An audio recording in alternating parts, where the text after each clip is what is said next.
안녕하세요. 나는 간암 말기 이후 지금 더 건강해졌다. 저자 최종아입니다. 간힐리언스 간암치유 프로그램을 운영하면서 실제 간암을 치유하며 도움되었던 내용을 바탕으로 콘텐츠를 제작하고 있습니다.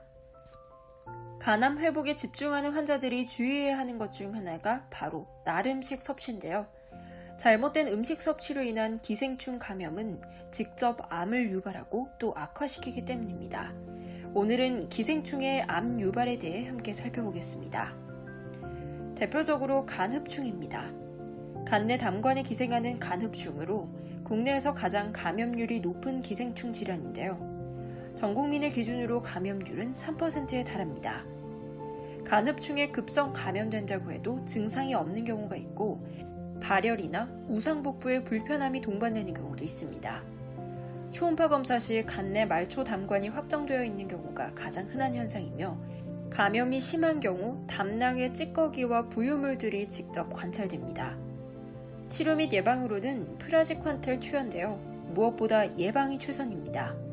특히 민물고기, 인분 등으로 인해 오염이 되었을 수 있는 음식들은 엄격하게 금하는 것이 좋습니다. 간흡충은 보통 3, 4년 사람 몸속에 기생하며 길게는 20년 이상도 존재합니다. 간흡충이 낳는 알은 담즙을 통해 대변으로 배출되기도 합니다. 구충제를 통해 간흡충을 제거하는 것은 비교적 쉽지만 담관이 손상되었다면 완전한 회복이 되지 않는 경우가 많습니다.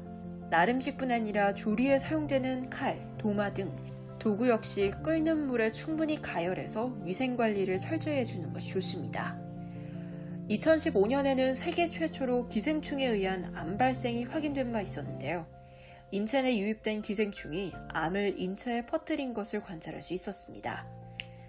다만 이 남성은 에이즈 양성 반응을 띠고 있었고 2013년에 간암, 폐암 등을 진단받은 일이 있었습니다.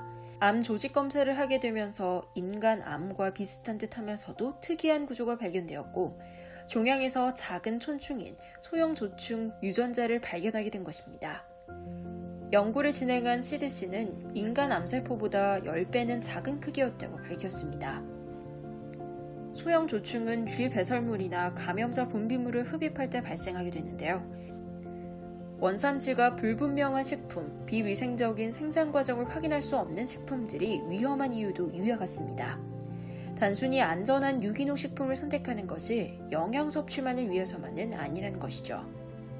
에이즈 보균자, 스테로이드 복용 환자 등 면역 체계가 많이 약해진 환자에게서 나타날 수 있는 만큼 식단 관리와 감염 예방에 유의해야 하는데요. 채소나 과일 등 세척을 꼼꼼하게 해주시고 생산 과정을 확실하게 알 수 있는 제품이 아닌 경우 껍질을 제거하고 조리해서 드시는 것이 최선이겠습니다. 더보기 아래란에 전자책 무료 편집본을 통해 현재 상황을 꼭 점검해보세요. 오늘 내용이 도움되셨다면 좋아요, 구독 눌러주시고요. 도움될 주변 분들을 위해 공유 부탁드립니다.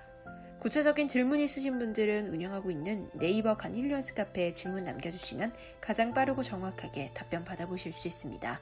늘 건강하시기 바랍니다.